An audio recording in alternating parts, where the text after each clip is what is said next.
اس کا مال و دولت، اس کے نوکر، اس کے لشکر، کوئی بھی اس کی مدد کو نہ آ سکے کہ جب رب کا حکم آ گیا تو پھر کوئی اس کی مدد نہ کر سکا۔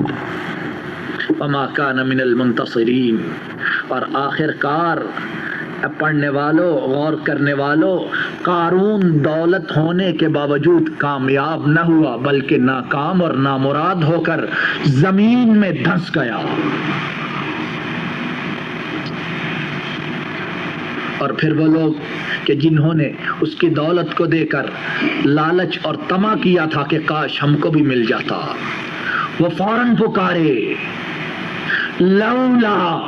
امن اللہ علینا لخسف بنا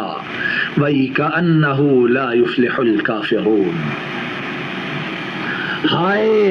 اگر ہم پر ہمارے رب کا فضل نہ ہوتا، اگر ہمیں بھی اسی طرح دولت مل جاتی، ہم فخر اور غرور کرتے تو ہم بھی قارون کے ساتھ زمین میں دھس جاتے۔ تو ہم میں سے کوئی کسی کے پاس مال و دولت دیکھ کر، کسی کے پاس جاہ و جلال دیکھ کر، کسی کے پاس مناصب دیکھ کر ان کا فوراً لالچ اور طمع نہ کرے اور یہ نہ کہے کہ ہائے مجھے بھی یہ مل جائے۔ رب رزق وہ دیتا ہے اور حکمت سے دیتا ہے، جانتا ہے کہ میرا بندہ کتنے رزق کے ساتھ صحیح رہے گا، اور اگر اس کو رزق زیادہ دیا تو یہ میری مخالفت پر، طغیانی پر، سرکشی پر اتر آئے گا۔ ان ربک یبسط الرزق لمن یشاء ویقدر، تیرا رب جس کو چاہتا ہے رزق زیادہ دیتا ہے اور جسے چاہتا ہے اس کے رزق میں کمی کر دیتا ہے۔ تو رزق کی زیادتی یہ اس بات کی علامت نہیں ہے کہ وہ رب کا محبوب، رب کا مقبول اور رب کا تابعدار بنتا ہے۔ رزق جس کو چاہتا ہے دیتا ہے، لیکن ایمان کی دولت اسے دیتا ہے جس سے وہ محبت کرتا ہے۔ اگر سینے میں ایمان ہے، اگر سینے میں رب کی محبت ہے، اگر سینے میں اس کا تقوی ہے، رب العالمین کی قسم یہ کائنات کی سب سے بڑی دولت اور کائنات کی سب سے بڑی نعمت ہے۔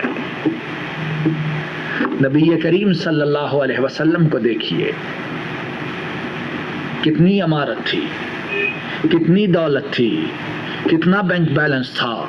کتنی کوٹھیاں تھیں، کتنی زمینیں تھیں۔ آپ کے رہنے کے لیے جو آپ کی رہائش تھی، ایک کمرہ، حضرت عائشہ فرماتی ہیں کہ نبی کریم صلی اللہ علیہ وسلم جب رات کو تہجد کی نماز ادا کرتے، میں لیٹی ہوتی، آپ کے سجدہ کرنے کے لیے جگہ نہ ہوتی، آپ میرے پاؤں کو ہاتھ سے پیچھے کرتے اور پھر اس جگہ پر سجدہ کرتے تھے۔ اگر دولت، اگر مال،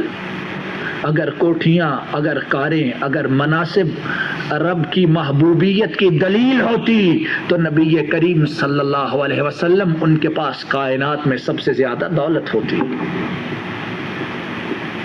آپ کا یہ عالم تھا کہ حضرت عائشہ فرماتی ہیں کہ 2-2 3-3 ماہ گزر جاتے، رحمت للعالمین کے گھر میں آگ نہیں جلتی تھی۔ 2-2 3-3 ماہ گزر جاتے، چڑھانے کے لیے چولہے پر کوئی چیز نہ ہوتی تھی، صرف کھجور سے اور پانی سے گزارا کیا جاتا۔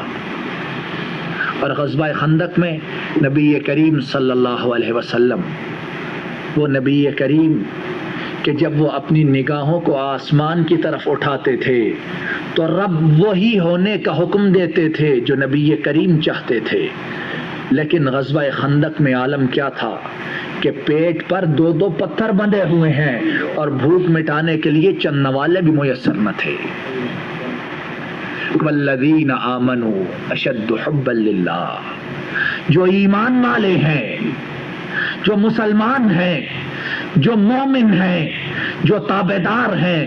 جو فرما بردار ہیں، جو اطاعت گزار ہیں، ان کے سینے میں محبت ہے تو صرف اپنے رب کی محبت ہے۔ دنیا آتی ہے آئے، جاتی ہے جائے، غربت ہے غربت رہے، امیری ہے امیری رہے، فقیری ہے فقیری رہے، اگر کوئی چیز سنبھال کے رکھنی ہے تو وہ رب کی محبت ہے، اس کا تقوی ہے، اس کی اطاعت ہے۔ اور نبی کریم صلی اللہ علیہ وسلم، ان کی زندگی، ان کی سیرت میں جگہ جگہ ایسے واقعات ہیں کہ سینے میں صرف رب العالمین کی محبت تھی اور دنیا اس کی طرف کبھی نگاہ اٹھا کر بھی نہ دیکھا تھا۔ نبی کریم صلی اللہ علیہ وسلم فرماتے ہیں، اور امام بخاری نے روایت کیا ہے، فرمایا لیس الغنا عن کثرت العرب ولکن الغنا غنى النفس۔ اے میری امت کے لوگوں، امیری دولت کی امیری نہیں ہے، امیری پیسے کی کثرت کی امیری نہیں ہے، امیری مال و دولت کی زیادتی کی امیری نہیں ہے، امیری اگر ہے تو دل کی امیری ہے، نفس کی امیری ہے، جان کی امیری ہے۔ امیری وہ امیری ہے کہ دولت سامنے ہو لیکن تعلق اپنے رب سے ہو، اور دولت کو آدمی اپنے پاؤں کی ٹھوکر پہ رکھے۔ اور اس کا یہ مطلب نہیں کہ آدمی دنیا کمانے کے لیے محنت نہ کرے، دنیا کے لیے بھاگ دوڑ نہ کرے، ضرور کرے، لیکن جہاں ٹکراؤ دنیا کا اور رب العالمین کی محبت کا ہو جائے، دنیا کی طرف نگاہ اٹھا کر دیکھنا بھی گوارا نہ کرے۔ والذین آمنوا اشد حبا للہ، ایماندار وہ ہیں کہ ان کے سینے اپنے رب کی محبت سے منور ہیں، مجلہ ہیں، مزکا ہیں، ان میں روشنی صرف اپنے رب کی محبت کی ہے۔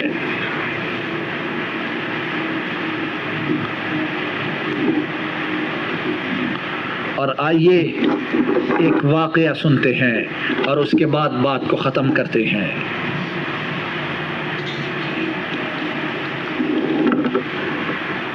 کہ رب والے جو تھے،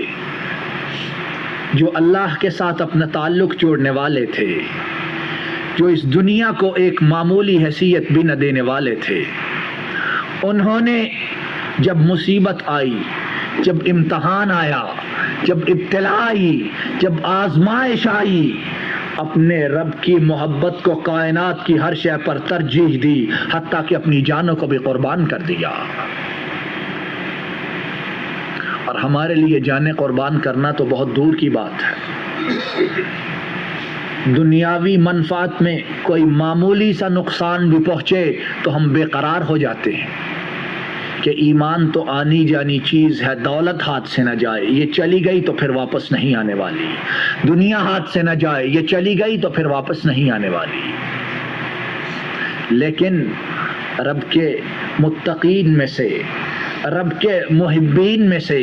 رب کے مطیع لوگوں میں سے ایسے بھی تھے کہ جنہوں نے اپنے جسم کا انگ انگ کٹوا دیا، اپنی جانوں کو قربان کر دیا، اپنی جانوں کو اس کی راہ میں تج کر دیا، لیکن رب کی محبت جو سینے میں تھی اس پر آنچ نہ آنے دی۔ اور مرد تو بہت سے گزرے ہیں، آئیے عورتوں کو دیکھتے ہیں، جو مومنہ عورتیں تھیں، جو مسلمہ عورتیں تھیں، وہ عورتیں کہ جن کے سینے ایمان سے منور ہو چکے تھے۔ وضرب اللہ مثلا للذین کفروا امرأة نوح وامرأة لوط كانتا تحت عبدین من عبادنا صالحین فخانتاهما فلم يغنيا عنهما من الله شيئا وقيل ادخلا النار مع الداخلين۔ وضرب الله مثلا للذين آمنوا امرأة فرعون إذ قالت رب ابن لي عندك بيتا في الجنة ونجني من فرعون وعمله ونجني من القوم الظالمين۔ مرد تو بہت ہوئے ہیں، آئیے عورتوں کو دیکھیں کہ جنہوں نے رب کی محبت کو کائنات کی ہر شے پر ترجیح دی۔ فرعون کی عورت، اللہ اس کی مثال بیان کر رہے ہیں، کتنی بزرگی، کتنی برتری، کتنی عظمت ہے اس عورت کی، کہ اللہ رب العالمین اس عورت کا قصہ قرآن حکیم میں بیان کر رہے ہیں۔ وَضَرَبَ اللَّهُ مَثَلًا لِلَّذِينَ آمَنُوا امْرَأَتَ فِرْعَوْنَ، رب نے مثال بیان کی فرعون کی عورت کی کہ جب وہ اپنے رب پر ایمان لے آئی، اور کیسا ایمان ہوگا کہ رب نے اس کی مثال کو قیامت تک آنے والوں کے لیے قرآن میں محفوظ کر دیا ہے۔ اذ قالت رب ابن لی عندک بیتا فی الجنہ، جب وہ عورت پکاری اے میرے رب جنت میں اپنے ہاں میرے لیے ایک گھر تیار کر کہ یہ دنیا میرے سامنے کوئی حیثیت نہیں رکھتی ہے۔ وَنَجِّنِي مِن فِرْعَوْنَ وَعَمَلِهِ، اے میرے مولا مجھے فرعون سے اور اس کے ظلم و ستم سے نجات عطا فرما۔ اور مفسرین بیان کرتے ہیں کہ فرعون کی عورت حضرت موسیٰ پر ایمان لے آتی ہے، رب کی محبت اس کے دل میں داخل ہو جاتی ہے، اس کے جسم میں سرایت کر جاتی ہے، اور فرعون اس کے ہاں دنیا کی کوئی کمی نہ تھی، مال و دولت کی کوئی کمی نہ تھی، قوت طاقت کی کوئی کمی نہ تھی، دنیا کی کسی نعمت کی کوئی کمی نہ تھی، لیکن اس عورت کہ فرعون ٹھیک ہے تو طاقتور ہے، ٹھیک ہے تیرے پاس دنیا کی ہر دولت ہے، ٹھیک ہے تیرے پاس ہر قسم کی قوت ہے اور تو مجھ پر ہر طرح کا ظلم کر سکتا ہے، لیکن جس ایمان کا مزہ میں چکھ چکی ہوں اس کو چھوڑنا اب میرے بس کی بات نہیں ہے۔ فرعون نے کہا ہوں اپنے لشکروں کو، اپنے سپاہیوں کو، اپنے غلاموں کو، میری اس بیوی کو لے جاؤ، دھوپ میں لٹاؤ، اسے ہر طرح کا عذاب دو تاکہ یہ ایمان کو چھوڑ دے اور پھر میری فرما برداری اور میری اطاعت میں داخل ہو جائے۔ مفسرین بیان کرتے ہیں کہ ان بدبختوں نے اس عورت کو چلچلاتی ہوئی دھوپ میں لٹا دیا اور اس عورت ذات کو ہر طرح کے عذاب دینے لگے۔ آج ہم مرد ہونے کا دعویٰ کرتے ہیں، آج ہم مرد ہونے کا دعویٰ کرتے ہیں، اور وہ عورت تھی، اور عورت فطرتاً خلقاً نیچرلی طور پر مرد سے کمزور ہوتی ہے۔ آج ہم جان کے لالے نہیں پڑتے، دنیا کا کوئی معمولی سا کام ہو تو سب سے پہلے رب کو چھوڑتے ہیں، سب سے پہلے اسلام کو چھوڑتے ہیں، سب سے پہلے مدینے والے صلی اللہ علیہ وسلم کو چھوڑتے ہیں۔ لیکن اس عورت نے کیا کیا؟ دھوپ میں اسے سزائیں دیتے رہے اور وہ ایمان پر ڈٹی رہی، حتیٰ کہ جب سزا دینے والے تھک کر آرام کرنے کے لیے پیچھے ہٹتے، رب کی طرف سے فرشتے آتے اور اس عورت پر اپنے پروں کا سایہ کر دیتے تھے۔ والذین آمنوا اشد حبا للہ، جو رب سے محبت سب سے بڑھ کر کرتے ہیں ان کا رب انہیں ضائع نہیں کرتا ہے۔ جب وہ پلٹ جاتے فرشتے آتے اور اس عورت ذات پر اپنے پروں کا سایہ کر لیتے تھے، اور اسی پر بس نہیں، وَتَرَى بَيْتَهَا فِي الْجَنَّةِ، جب سایہ کر لیتے تو اس کا رب اس کا گھر اسے جنت میں اسے اس کی زندگی میں ہی دکھا دیتا ہے۔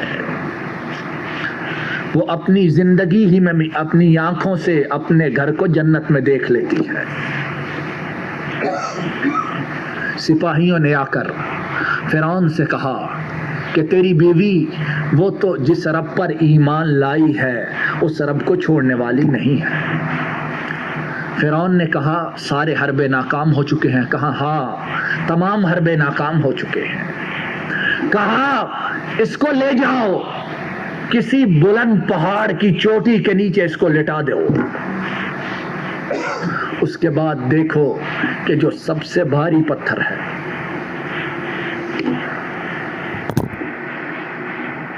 اس کے بعد دیکھو کہ جو پتھر سب سے بھاری ہے جو چٹان سب سے زیادہ وزنی ہے اس کو لے کر تم پہاڑ کی چوٹی پر چڑھ جاؤ اور اس کو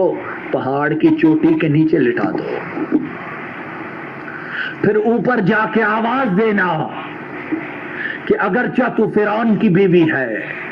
لیکن سن لے، اگر ایمان سے پلٹ آتی ہے تو ہم چھوڑ دیں گے،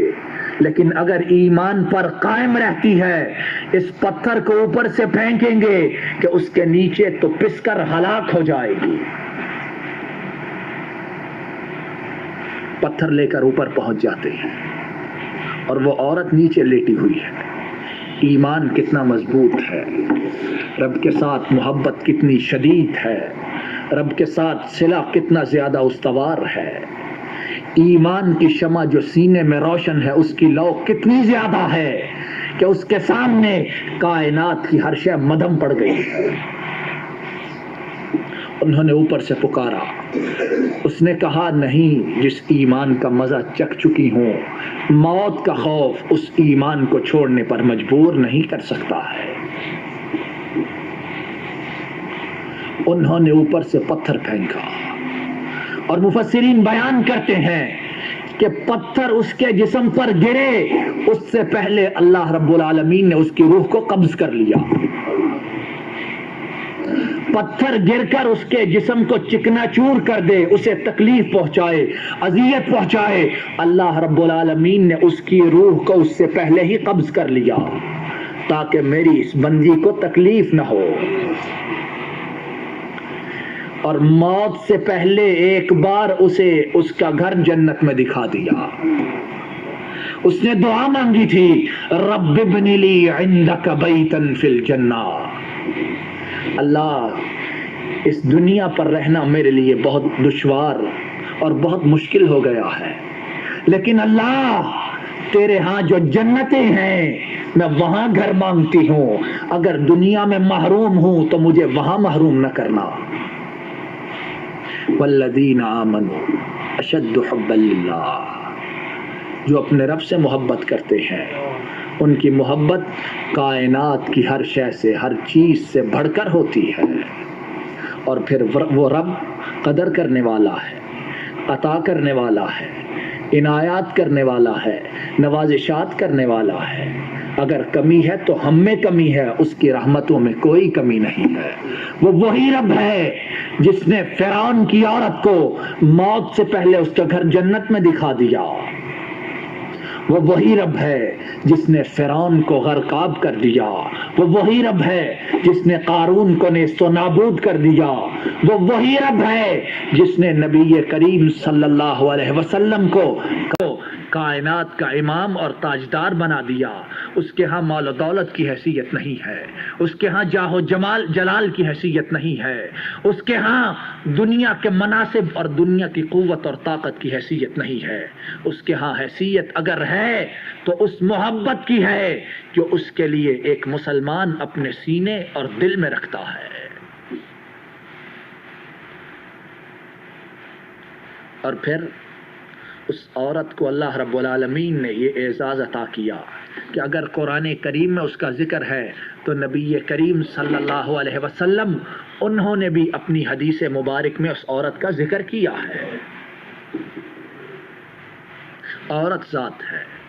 اور ہزاروں برس بیت گئے ہیں، لیکن جب تک قیامت نہیں آتی، ایک طرف قرآن حکیم میں اور دوسری طرف حدیث شریف میں اس عورت کا ذکر ہوتا رہے گا، پڑھنے والے پڑھتے رہیں گے اور اس کے لیے رحمت اور مغفرت کی دعا مانگتے رہیں گے۔ نبی کریم صلی اللہ علیہ وسلم نے فرمایا، اور ابو موسیٰ الاشعری رضی اللہ تعالی عنہ اس روایت کو بیان کرتے ہیں، آپ صلی اللہ علیہ وسلم نے فرمایا، کمل من الرجال کثیر ولم یکمل من النساء الا آسیۃ امرأۃ فرعون ومریم ابنۃ عمران وخدیجۃ بنت خویلد وإن فضل عائشہ علی النساء کفضل الثرید علی الطعام علی سائر الطعام۔ فرمایا آپ صلی اللہ علیہ وسلم نے کہ مردوں میں سے کامل بہت ہوئے ہیں، مردوں میں سے کامل بہت ہوئے ہیں، لیکن عورتوں میں سے کاملہ عورتیں بہت تھوڑی گزری ہیں،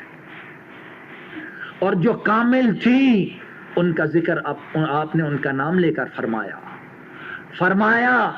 کامل عورتوں میں سے پہلی عورت فرعون کی بیوی آسیہ تھی کہ جس کو ظالموں نے پتھر کے نیچے کچل کر ہلاک کر دیا۔ کاملہ عورتوں میں سے دوسری عورت حضرت مریم علیہ السلام تھی، جو حضرت عیسیٰ علیہ السلام کی والدہ گرامی تھی،